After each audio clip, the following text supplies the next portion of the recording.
In today's video, I'm going to teach you how to make your photos pop in Fotor with quick adjustments. First, open your browser and head to Fotor.com. Once the site loads, navigate to My Library, then switch to the Projects tab to see the images you've already added to Fotor. Find the photo you want to enhance and click it to open it in the editor. You should now see your image on the canvas.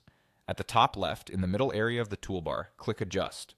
This opens the adjustment controls we'll use. We're going to make 3 gentle tweaks: brightness, contrast, and saturation, to give the picture more life without making it look over-processed. Start with brightness. Move the slider slightly to the right. Brightness raises or lowers the overall light in the image. Go slow and watch the midtones, faces, skies, or walls, so they don't turn washed out. If the highlights start to lose detail, pull the slider back a touch. Next, increase contrast slightly. Contrast deepens the difference between light and dark areas, adding shape and punch.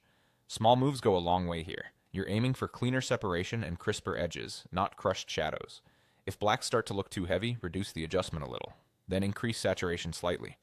Saturation makes colors richer and more vivid. Ease the slider up until colors look lively but still believable. Keep an eye on skin tones and greens. Those are the first to look unnatural if you overdo it. A subtle boost is often all you need to make the photo feel more dynamic. Throughout this process, make incremental moves and give your eyes a moment to adjust between changes. If a tweak makes textures like hair, fabric, or foliage look flat or noisy, pull it back. Subtle adjustments stack together for a polished result, and it's always better to underdo than overdo. As you fine-tune, look at the entire image instead of fixating on a single area. If something feels off, nudge the sliders back toward neutral. The goal is a natural, clear result that draws attention to your subject. When you're happy with the look, go to the top right and click Download. Choose the format that fits your needs. JPEG is great for sharing with a smaller file size, while PNG preserves crisp edges. Then click Download again to save the updated image to your device. That's it.